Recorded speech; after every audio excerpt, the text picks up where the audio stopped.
last 8 years, I was interested in doing something useful.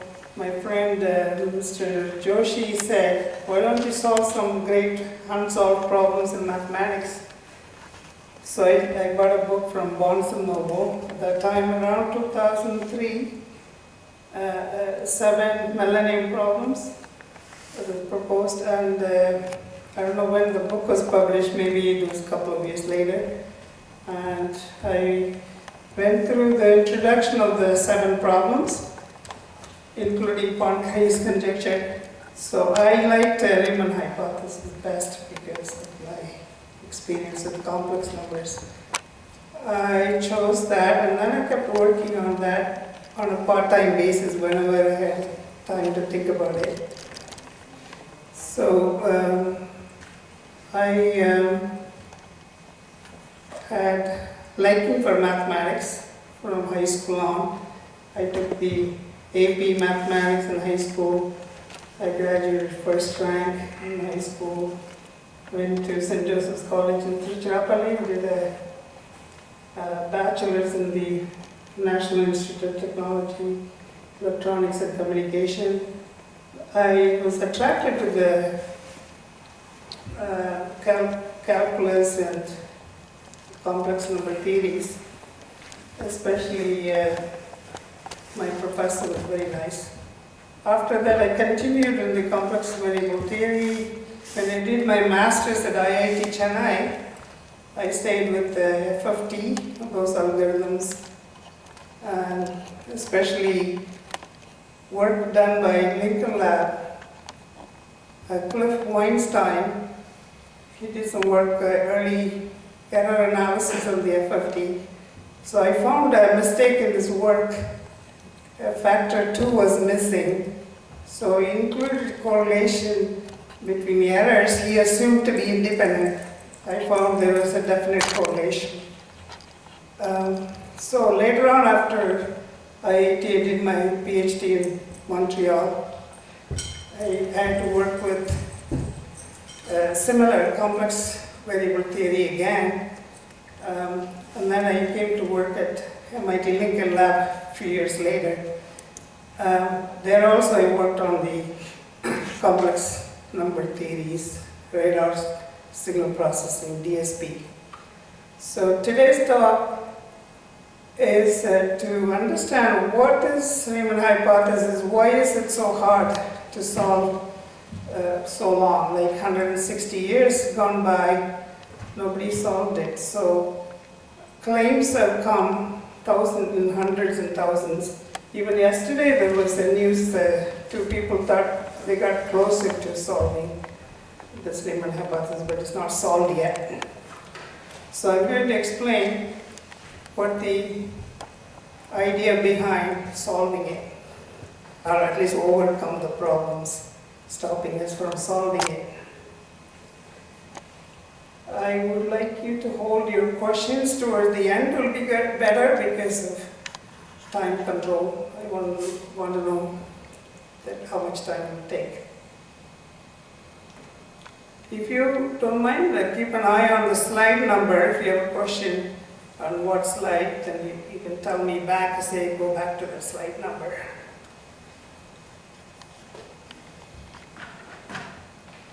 So here's a typical question I have.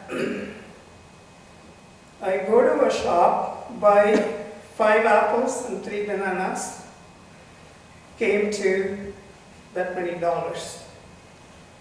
The question is, can you tell how much is an apple from the total? You cannot tell. So I had to make another trip to the store. So I return 1 banana and buy 2 apples. It comes to another price. Now, do I have enough information to solve what is the price of an apple or the banana? What you do is the first equation is drawn there as a straight line. Second equation, second trip is drawn as another straight line. They intersect. The horizontal axis is the price of the apple, vertical is the price of the banana, so we know how to solve that. If you are not interested in the banana, what will you do? I'm only interested in the price of the apple. then I would just eliminate that banana out of the picture. So I will have an equation in only apples. Then that's a different equation. So that's drawn by a dotted line. So there, you're not looking for intersection. You want to know where it touches the ground, where it crosses the x-axis. There is a key difference. The reason, even though it's simple equations, I have a reason for putting this up for you, because we always look at solving both at the same time. Most of the time we don't look for one answer for the apple. So here, apple is what my goal is. Then I can eliminate. In the Riemann hypothesis, same thing happens. Two variables, one is called sigma and the other one is t. So t, they're not interested because there's infinite of them values. So eliminate t, that will be my goal. Towards the end of the talk, you'll see how to go about eliminating t. This is a linear equation, so easy to solve. I will give you another. Here it's nonlinear. There are two sets of equations. I plot them. Where they intersect is the solution. So here there are 1 for x, and then another 4 is for the x, and then I have the y, I have two answers. I have a x, two answers, y, two answers. This is a degenerate case. This is the third degree. You would expect 3 answers. But in this case, 1 is a double ones. So that's like a 2 zeros happens at that time. So if I wanted not solve for y, then I'll do the same thing. Eliminate y altogether. I'm only interested in the x. Then you have to come up with one equation in x only. So that's what I do next. So this is a function of x only, f of x equal to that. Then I plot that. Here I'm not interested in the intersection, I'm interested in when it crosses the x-axis. So here also the same answer comes for the solution for x. So this approach is what I will be using to solve the Riemann hypothesis.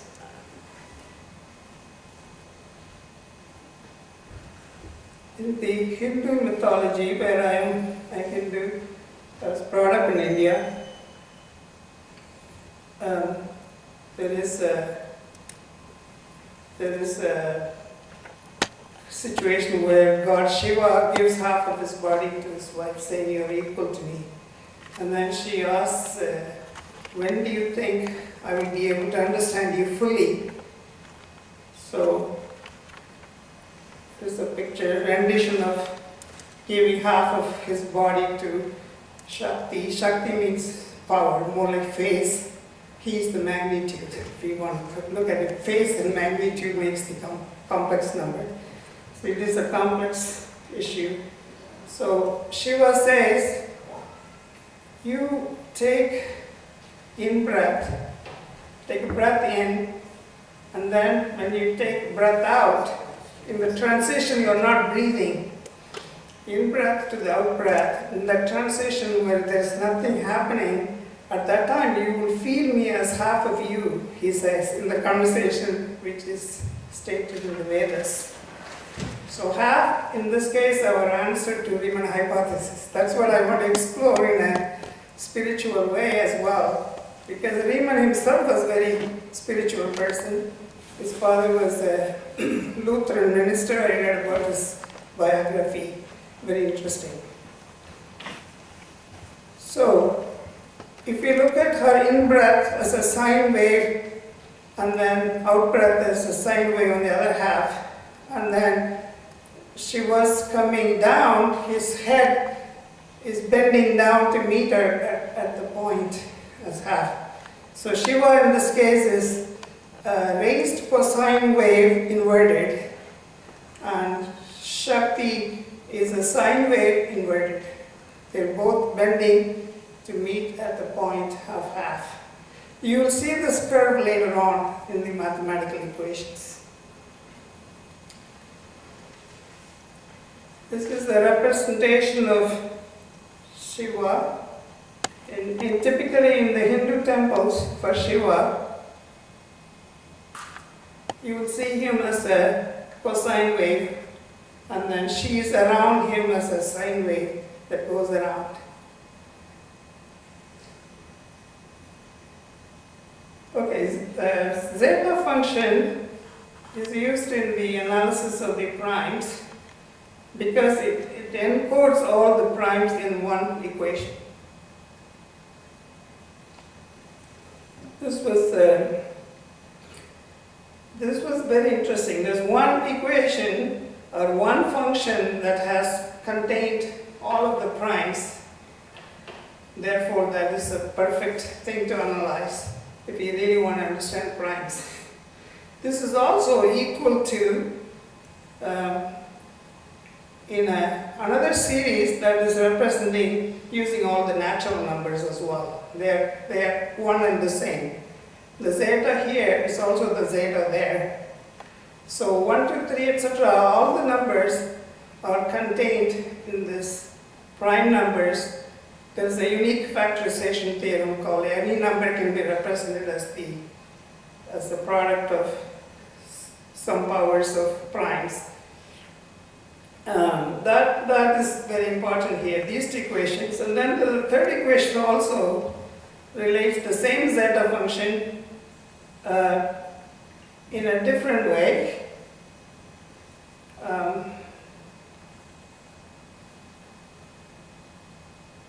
Using all the zeros and where they become poles and zeros. So the numerator will be zeros, the denominator will be poles of any function.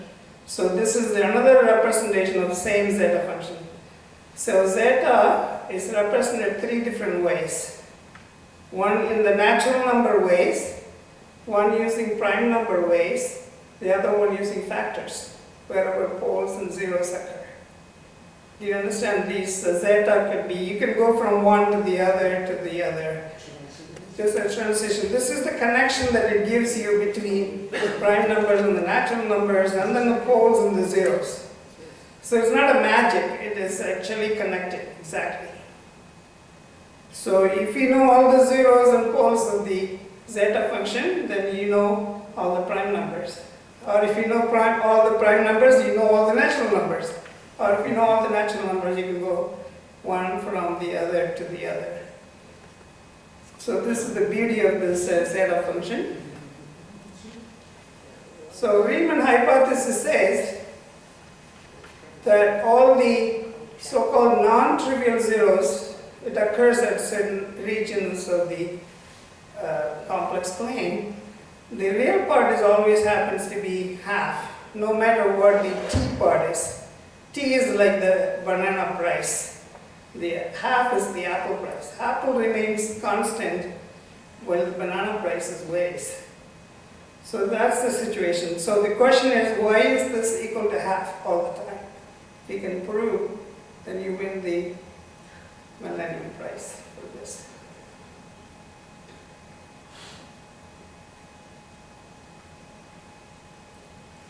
So we are going to look at the critical strip. Critical strip is where sigma could be 0 to 1 in that region, because that's where the half happens. So that's the area we want to search this. So that I developed my own tools to analyze, because finding the zeros takes supercomputers to deal with, because amount of information necessary. So I developed what is known as a LabVIEW software to build all the magnitude and phases that I can control with my 2 fingers. Then I search where they will meet along the critical line, sigma equal to half line. So this works beautifully. I can go to any number of the, if you want t something very large number, I can just quickly skip all other things. I don't have to go through in between. I can go straight to that. And the green symbol on the top means that I met the I met the match. The right side circle are all the odds, and the left side circle will be all the even part of the series. So I combine them, if they are equal, that means that's when a zero occurs. It's very simple, it's very easy to deal with. So I built this, I paid a software person to write the software, I guided him. Because all the magnitudes are related only by sigma, and all the phases are related only by t. So if I know t and sigma, then I can go through all of the magnitudes and phases at the same time, same instant. So the non-trivial zeros occur in this block from n, sigma equal to 0 to 1, but the Riemann hypothesis says, can you prove it always happens at half? So Riemann did some hand calculation of few of the zeros, and he found out they're at half. So he said, I have a feeling that they're all in the same line, but that is a statement that has not been proven for 160 years.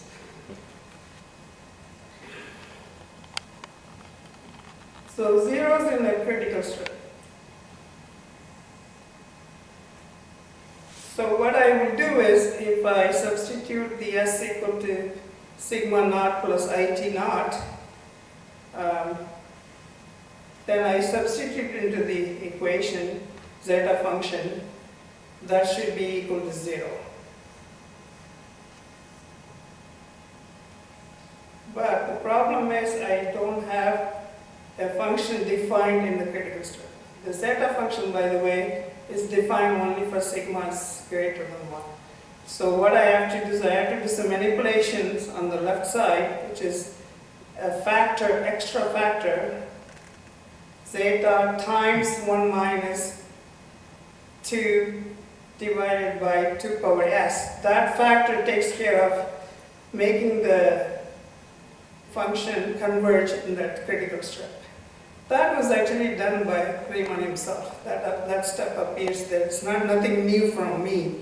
So that is already there. So that is the function I should be using, because this converges for sigma equal to greater than 0, not 1. So if I look at this and see how it converges, then I can find out what sigma value should be, sigma naught should be.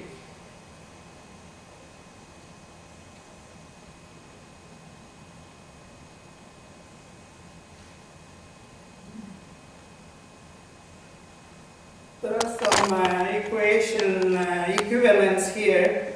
1 over n power something. If I wanted to convert it to power e, not n, integer n. So there's some steps I go through. Then you have to multiply e power, and then you have to make the correction on the power by a logarithm of n. Okay, that comes straightforward. There is no magic there. So I have done that, and then expanded the phase part into cosine and sine. Cosine theta and sine theta.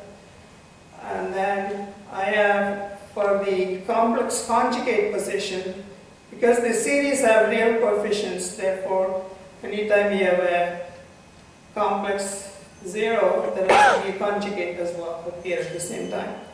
So that will look like this, the bottommost equation, which has got I is minus I. That's the only difference from those two equations. So the next slide. So now I have two equations like the apples and banana case. Two equations in two unknowns. Both are equated to 0. The head appear 0, and then solve for sigma naught. This is the question. You may ask what happened to the extra factor I created. That factor you can show to have all the zeros contributed by that happens to be at sigma equal to 1 line. You can show that. Equate that factor to 0 and then solve. Those zeros affect only zeros on the sigma equal to 1 line, which I don't care about at this time. So I'm looking at the strip except for the sigma equal to 1 line, because it has already been proven by two people, Hadamard and another person, that there is no 0, 1 sigma equal to 1 line for zeta function.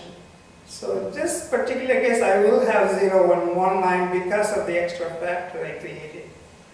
So that will come when I do the LabVIEW software. I can see that happening. So not only do I get zeros on the critical line, I also get sigma equal to 1 line because of the factor.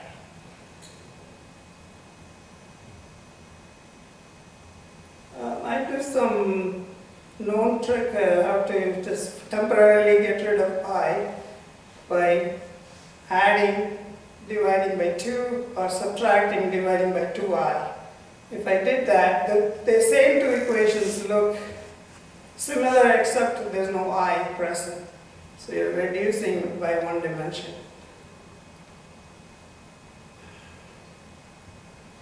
Adding and subtracting. So now I'm coming back to two equations and two unknown. And my goal will be to not even look at T0. Just reduce my problem to a simpler problem where the function is only function of sigma naught.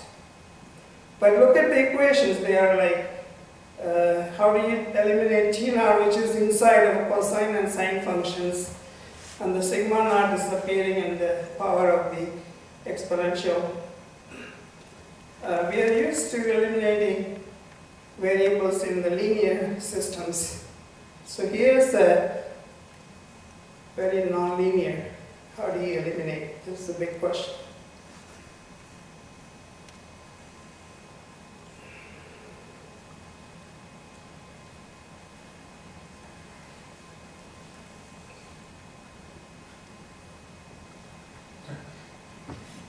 I like this picture. Scratch your head. The very first equation, take a look at the first equation. Do you recognize that as something you are familiar with? Because the equation is not giving me any clue. I sat on this for almost a year, just staring at these two equations. How do I get rid of it? One thing I could do is cosine square plus sine square is 1. That identity I can use. But imagine this is a summation of infinite series. All the cross products will appear. As soon as you square the term, not only sine square, cosine square, you'll have a product of sine, cosine, and you don't know how to eliminate that. So it took me almost a year. I was dropping my son in a flute class in Westford, Westford. And then I had a half-hour time to spend at the library, town library, Westford. So I went to math section, I picked a book at random, and I opened a page at random, and this equation was there. I said, what? Is that what I've been staring at for one whole year? That equation was there in the book. That was published 100 years ago. So old book has been reprinted many times. So I said, let me grab that book. I read it. What does that equation represent to? Strange things happen. I'm a minimal guy. Essentially, I want to get A with not studying. Okay? I want A plus in all subjects. At the same time, I want to study. I don't want to study. So how do I do that? There's even Fourier series and all other match filtering and all those signal processing things. What we do is we have a pattern we create, and we want to know if that pattern is present in the noisy world. Is it present? What do? You drop that into this and see if you get an echo, essentially.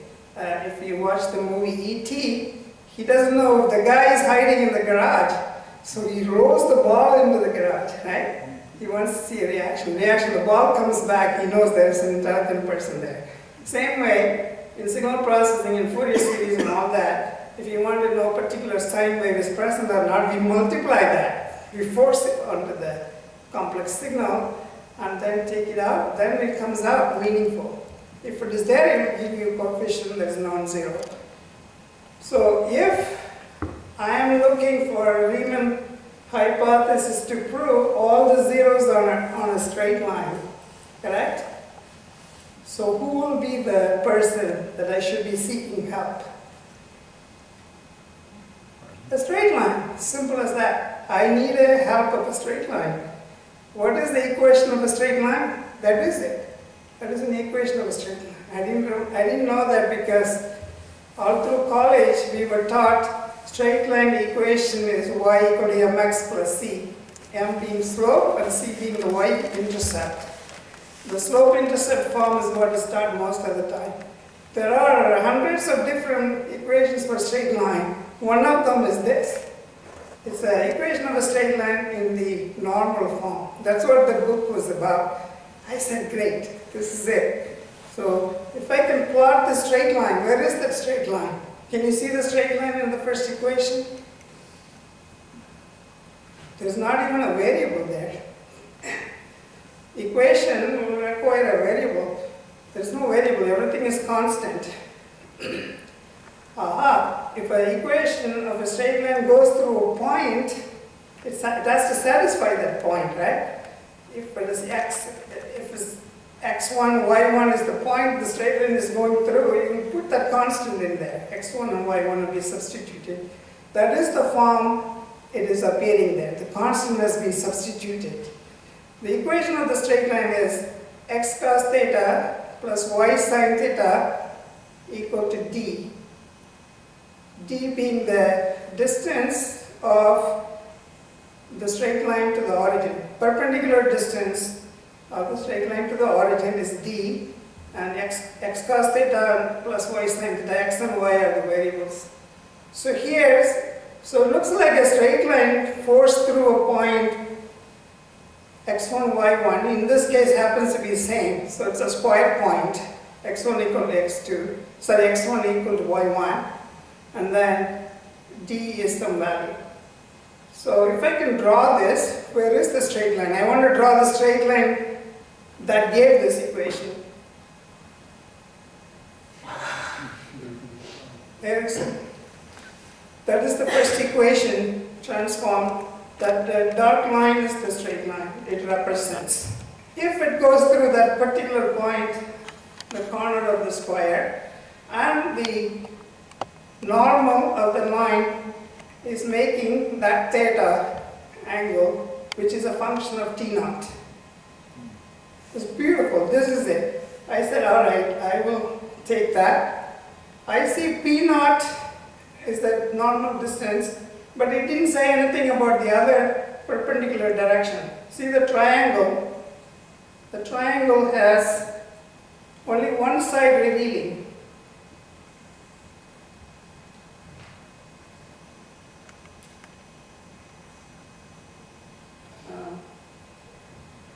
I know this triangle, but not that side. I don't know what that is.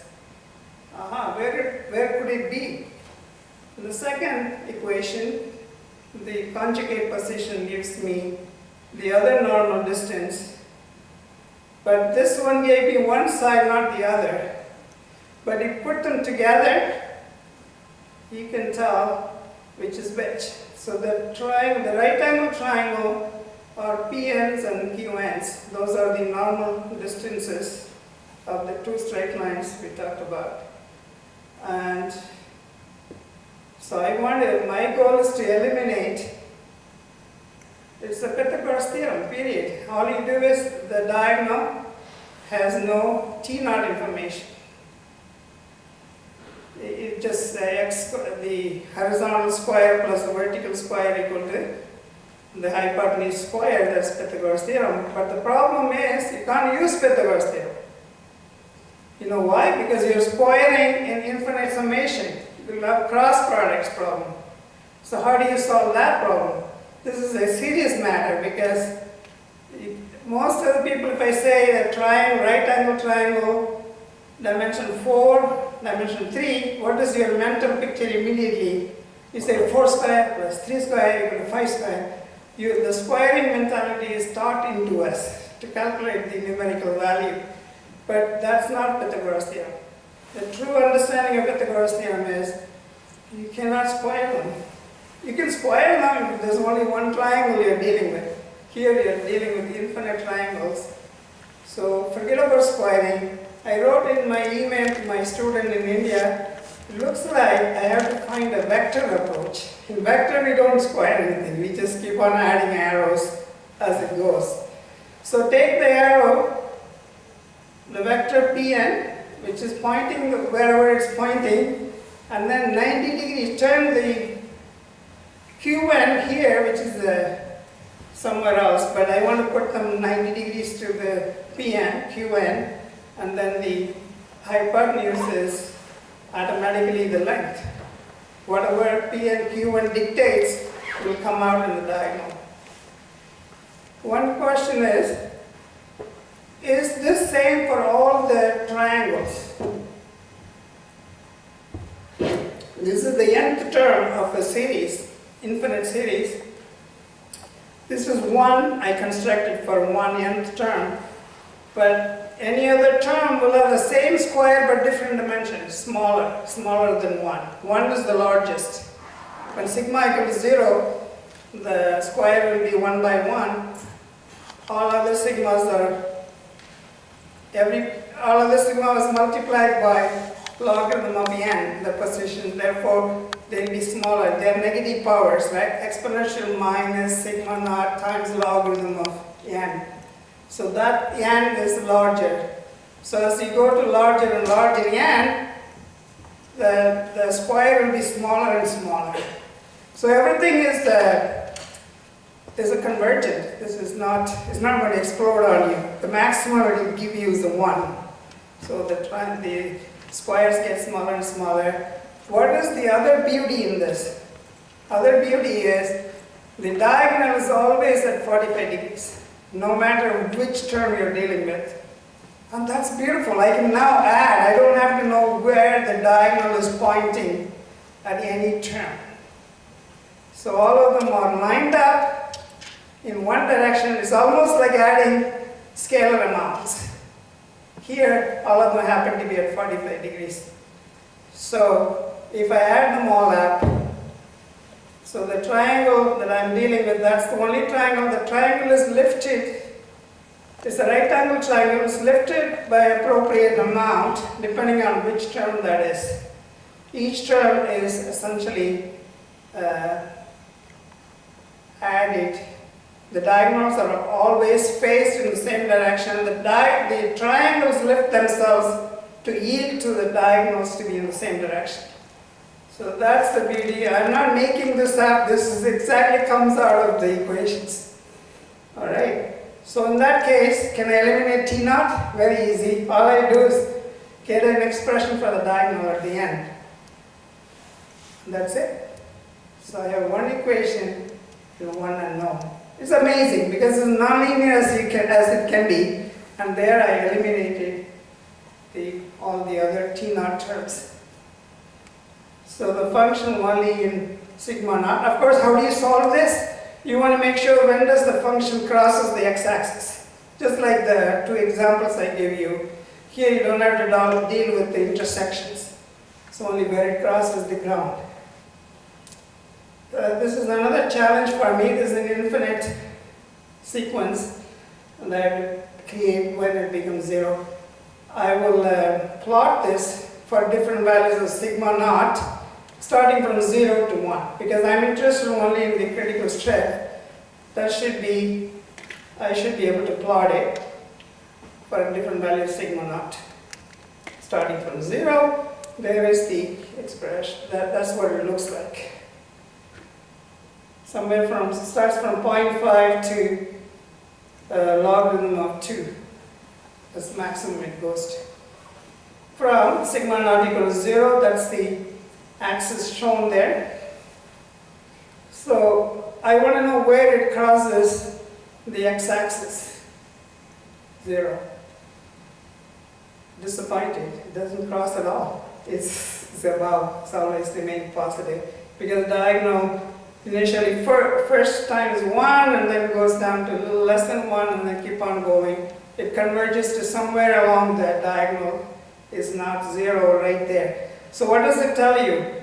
It tells you sigma naught is not real. Sigma naught is complex. It's interesting that Riemann's original paper talks about that possibility.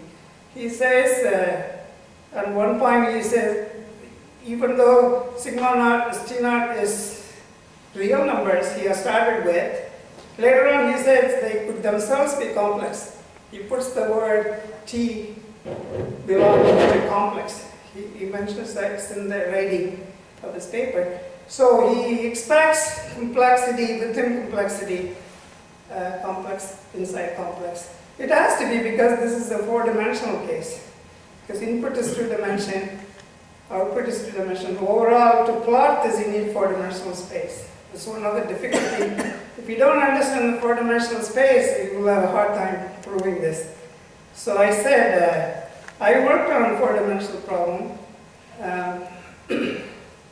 I built a chip. Actually, my friend Charles later, he built a chip based on that for a 64-dimensional chip that does the jammer nulling project for the Air Force. So now I have to look at this as where should sigma be? Sigma naught now has to be explored in the ground plane, not ground line. That line is the ground line, right?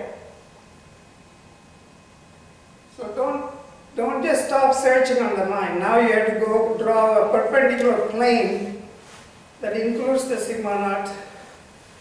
So there is a temple in India, it's called Lake Bakshi. The pillar is illusion, it's like it's not touching the ground where you see. But you have to go around you have to rotate around.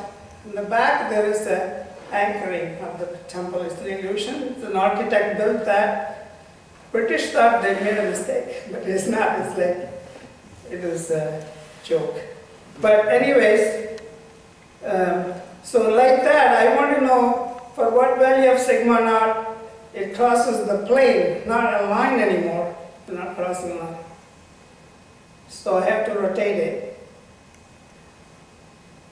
So before I do that, I want to take a simple case so you understand that problem easier. So let's look at x squared plus 1. That's the function of x. F of x is x squared plus 1. When does it become 0? If you plot it, it is not touching the 0. It is coming down to 1 and not going. So obviously, there is no real solutions for it. It's complex. As soon as you say complex, it is a surface. It's like two-dimensional surface, not one straight line. So here, that line there, the bottom has to be rotated horizontally, not vertically. So rotation belongs to a particular plane. You have to specify which plane you are rotating. So here I'll be going around the floor. So what I will do is, I will substitute x by x times some angle rotation, e power j zeta. So that's theta can be different values. So I start from 0, 10 degrees, 20 degrees, like that I keep on rotating. Then I will see that touching the ground somewhere. I want to know where it is. So here's the rotation action had taken place. Do you understand? I start there, 0 degree, theta is 0, theta is 45 degrees, 60 degrees, 90 degrees, right there. So on the floor I found where the chair is sitting. The leg is touching the ground. Okay, in the front you didn't see it, you have to turn it around. After that you will be able to do some manipulation to bring it to your well-known y-axis. On the x-axis you can bring it back. As long as it's an orthonormal rotation, you are not destroying the vector structures and the angles between the vector spaces. Okay, so here's another example. There are 4 zeros, and this is going to be a 4th degree equation. And the equation, again, again, if I plot it, it doesn't touch the ground. Okay, so now what do you do? So I have to do the same thing, change x to x times e power I theta, and then give theta different values, and I can even go to 90 degrees right away. So I'm going 90 degrees next, right there. The yellow is the original, and the other curve is what happens after 90 degree rotation. It crosses the floor 4 times. Those are they match the original I started with. And then later on I have to do the appropriate rotation up into the vertical axis, because that's where we are familiar with that as the y-axis. So I can give it a orthonormal rotation there. And then same thing with this. I already told you sigma naught has to be complex. It's not real. One of the reasons we didn't succeed in solving Riemann hypothesis is that we assumed T is not real, sigma is real. So that Riemann himself gave a hint that there's one place when the psi of x, he says x can belong to the complex as well. Capital C he puts in there. What is that? You saw that before, breathing in and breathing out. That is actually the top curve is the real part of the curve, and then the bottom is the imaginary part. They both have to be zero to cross the ground. They cross. This is taken with the 513 terms in the infinite series. Of course, they get closer and closer. It's not exactly at half, they're getting there as you start adding more terms. So that is the answer, half. If you can compute as a magnitude, you can do that as well. Like before, you can, instead of dealing with the real and imaginary, you can square them, add them, and then take square root. Then you can get one curve, which is showing up as 90 degrees rotation. It touches at half.